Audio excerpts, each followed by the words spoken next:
د شب قدر شپه مسلمانانو ورونو د شب قدر شپه دا په کومو شپو کې راځي او د دې څه نشانیانې دي او په دې شپه باندې څه عبادات کول پکار دي او د دې شپې په بدله کې الله رب العزت مسلمانانو ته څه ورکوي. انشاءالله په دې نننۍ ویډیو کې به د شب قدر د شپې په حوالې سره د تاسو سره یو څو ضروري خبرې شیر کوم.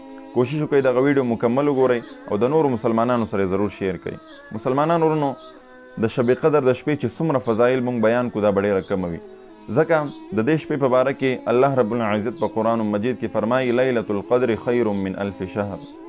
دا شپه د شب قدر چې دا بهتره ده، غوره ده د زرو میاشتو د عبادت نه. مسلمانانو ورونو یو مسلمان که هغه چرته راپاسي او د شب قدر په دې شپه باندې عبادت د الله جل شانه کی، نو دا به داسې وي، یعنی د دې نه هم بهتره وي چې د یو طرف ته د زرو کالو د زرو میاشتو عبادت، یو بل طرف ته د دغه یوې شپې عبادت، نو دغه د یوې شپې عبادت دا بهتر وي د زرو میاشتو د عبادت نه.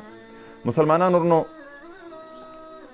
احادیثو مبارکو کې ډېر فضایل راغلي دي د شب قدر د شپې په حوالې سره، چې نبی کریم صلی الله علیه وسلم فرمایي چا چې د شب قدر شپه باندې عبادت وکړو نو د به رستني ټول ګناهونه معاف شي. او دغه رنګې څوک چې د شب قدر په شپه باندې عبادت وکړي نو دا عبادت د زرو میاشتو د عبادت نه بهتره دی. زر میاشتې څومره جوړیږي؟ تقریبا 3 کاله او 4 میاشتې یا د دې نه هم زیات. نو نن سبا که موږ تاسو وګورو زموږ عمرونه 80 کاله ته نه رسیږي. نو یو انسان یو مسلمان خور چې هغه دومره عبادت چې تقریبا د 3 کالو 4 میاشتو عبادت دا په یو شپه باندې حاصل کړي نو ډېر خوش نصیبه دي خلک. الله دې موږ تاسو هم پکې راولي. موږ تاسو پکار دي چې د رمضان مبارک په دې اخرنۍ عشره کې خپل خوبونه، خپل مجلسونه، خپل بیټکونه دا پریږدو او د الله رب العزت عبادت وکړو. تراویح وکړو، جمع سره مونځ وکړو، بیا تراویح، بیا دغه رنګې د هغې نه پس نوافل، تلاوت، ذکر، اذکار د دغې اهتمام وکړو. بیا کم یو عبادت بهتره دی په دغه شپه باندې؟ کم ذکر بهتره دی؟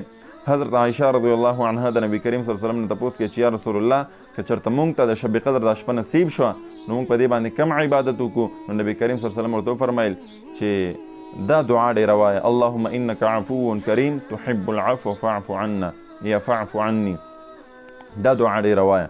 نو مونږ تاسو پکار دی چې د دغې دعا اهتمام هم کوو، ورسره د تلاوت د قرآن عظیم الشان، ذکر، اذکار، مراقبه او دغه رنګې دعاګانې د الله نه ډېر غواړو. دعا غوښتل په دغه شپه باندې ډېر بهتر او اهم عبادت دی. بیا دغه شپه به په کومه شپه باندې راځي؟ نو حدیث مبارک کې راځي چې نبی کریم صلی الله علیه وسلم وفرمایل چې دغه شپه به د رمضان مبارک د اخرنۍ عشرې په طاقو شپو کې راځي. د دې شپې چې کومه نشانی ده او بلکې دغه شپه الله رب العزت نبی کریم صلی الله علیه وسلم ته ښودلې وه، خو نبی کریم صلی الله علیه وسلم په خپل حجره مبارکه کې یا خپله خیمه کې تشریف فرماو چې کله دغه شپه ورته وښودلی شو نو چې راووتو نبی کریم صلی الله علیه وسلم ته صحابه کرامو ته دغه شپه ښودله چې دغه شپه د شب قدر پلانۍ شپه به وي، یعنی ورته مکمل ښودلی شوې وه. خو چې کله نبی کریم صلی الله علیه وسلم راووتو یو 2 کسان 2 صحابه کرام دا په خپلو کې په جګړه وو.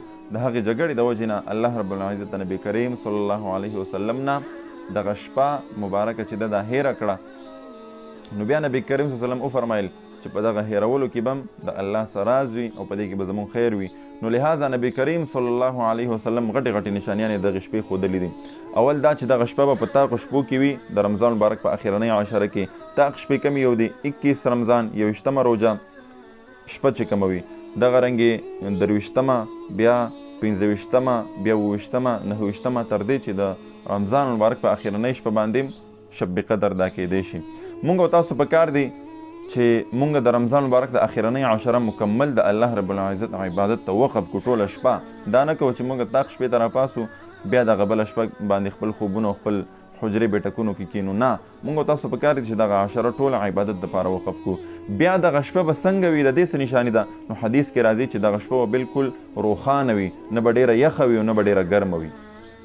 د شب قدر دا شپه چې ده دا به ډېره روښانه وي، نه به ډېره یخه وي او نه به ډېره ګرمه وي، ډېره درمیانه او ډېره یو روښانه شپه به وي. نو الله رب العزت دې زمونږ دغه شپه او د دغې شپې د عبادت کولو توفیق موږ ته راکړي. الله دې زمونږ نصیب کړي. مسلمانانو ورونو دغه ویډیو در سره نورو مسلمانانو ته ضرور رسوئ انشاءالله.